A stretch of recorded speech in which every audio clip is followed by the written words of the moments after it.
Depuis ces deux premiers messages du maréchal à la nation française, 4 mois ont passé.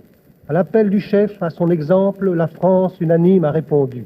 Dans la discipline, dans la foi, la patrie blessée s'est mise au travail. Déjà, les crépuscules des hommes de France sont moins sombres. Déjà, de l'est à l'ouest, du sud au nord, il est des flammes ranimées, il est des espoirs neufs. 30 octobre 1940, le maréchal de nouveau s'adresse à la France. Oui, Français, j'ai rencontré jeudi dernier le chancelier du Reich. Cette rencontre a suscité des espérances et provoqué des inquiétudes. Je vous dois à ce sujet quelques explications. Une telle entrevue n'a été possible 4 mois après la défaite de nos armes que grâce à la dignité des Français devant l'épreuve, grâce à l'immense effort de régénération auquel ils se sont prêtés, grâce aussi à l'héroïsme de nos marins, à l'énergie de nos chefs coloniaux, au loyalisme de nos populations indigènes.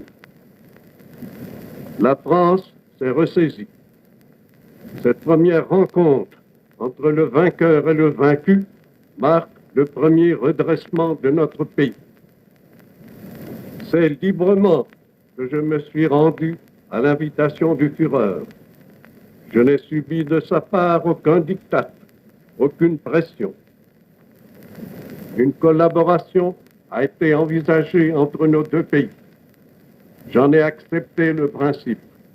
Les modalités en seront discutées ultérieurement. À tous ceux qui attendent aujourd'hui le salut de la France, je tiens à dire que ce salut est d'abord entre nos mains. À tous ceux que de nobles scrupules tiendraient éloignés de notre pensée, je tiens à dire que le premier devoir de tout Français est d'avoir confiance. À ceux qui doutent, comme à ceux qui s'obstinent, je rappellerai qu'en se raidissant à l'excès, les plus belles attitudes de réserve et de fierté risquent de perdre de leur force. Celui qui a pris en main les destinées de la France a le devoir de créer l'atmosphère la plus favorable à la sauvegarde des intérêts du pays.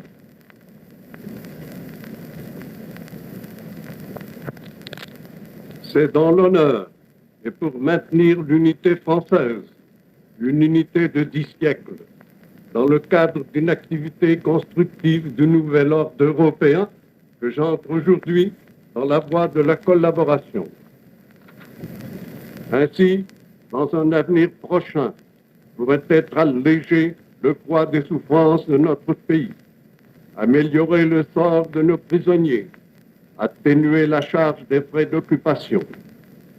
Ainsi, pourrait être assouplie la ligne de démarcation et faciliter l'administration et le ravitaillement du territoire.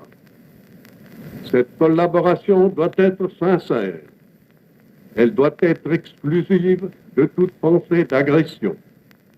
Elle doit comporter un effort patient et confiant. L'armistice, au demeurant, n'est pas la paix. La France est tenue par des obligations nombreuses vis-à-vis du vainqueur. Du moins, reste-t-elle souveraine. Cette souveraineté lui impose de défendre son sol, d'éteindre les divergences de l'opinion, de réduire les dissidences de ses colonies. Cette politique est la mienne. Les ministres ne sont responsables que devant moi.